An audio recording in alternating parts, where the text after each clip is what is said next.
کو روزہ افطار کی دو دعائیں بتانے جا رہا ہوں جو کہ حدیث سے ثابت ہے۔ بہت سارے لوگ کنفیوز ہوتے ہیں کہ ہمیں کون سی دعا پڑھنی چاہیے، کوئی کچھ بتا رہا ہے، کوئی کچھ بتا رہا ہے۔ تو آج جو میں آپ لوگوں کو دعائیں بتانے جا رہا ہوں یہ احادیث سے ثابت ہیں۔ نبی کریم صلی اللہ علیہ وسلم یہ دعائیں روزہ افطار کے وقت پڑھا کرتے تھے۔ ان دعاؤں کو آپ نے ضرور پڑھنا ہے۔ ابو داؤد شریف کے اندر یہ دونوں دعائیں موجود ہیں۔ لیکن یہاں پر سب سے پہلے میں ایک بات عرض کرنا چاہتا ہوں کہ یہ جو افطاری کا وقت ہوتا ہے نا، یہ بہت ہی قیمتی وقت ہوتا ہے۔ اس وقت کو آپ بالکل نہ ضائع کریں۔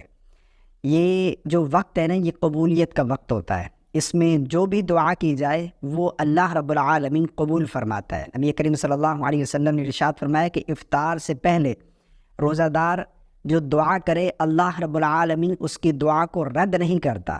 تو اس وقت جو دعا کی جائے وہ رد نہیں کی جاتی، وہ رد نہیں ہوتی، وہ قبول ہوتی ہے، ٹھیک ہے نا۔ تو اس وقت دعائیں کرنی چاہیے ہمیں۔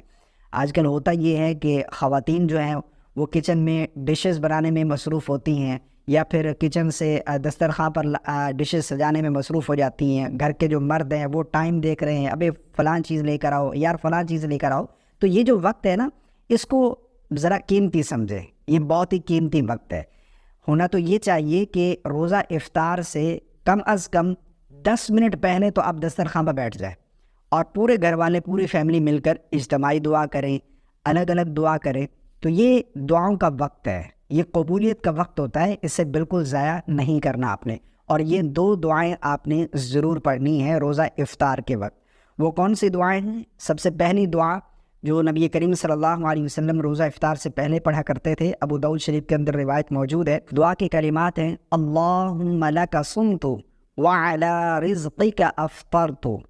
بس اللہم لک صمت وعلی رزقک افطرت، یہ دعا آپ نے روزہ افطار کرنے سے پہلے، ٹھیک ہے نا۔ اور روزہ افطار کرنے کے بعد نبی کریم صلی اللہ علیہ وسلم یہ دعا پڑھا کرتے تھے، آپ کو اسکرین پر نظر آ رہی ہوگی: ذهب الظمأ وابتلت العروق وثبت الأجر ان شاء اللہ۔ بہت ہی پیاری دعا ہے۔ اب اس کا ترجمہ کیا ہے؟ پیاس چلی گئی اور رگیں تر ہو گئی، اور اگر اللہ نے چاہا تو اجر ثابت ہو گیا۔ ابو داؤد کے اندر یہ دونوں دعائیں موجود ہیں۔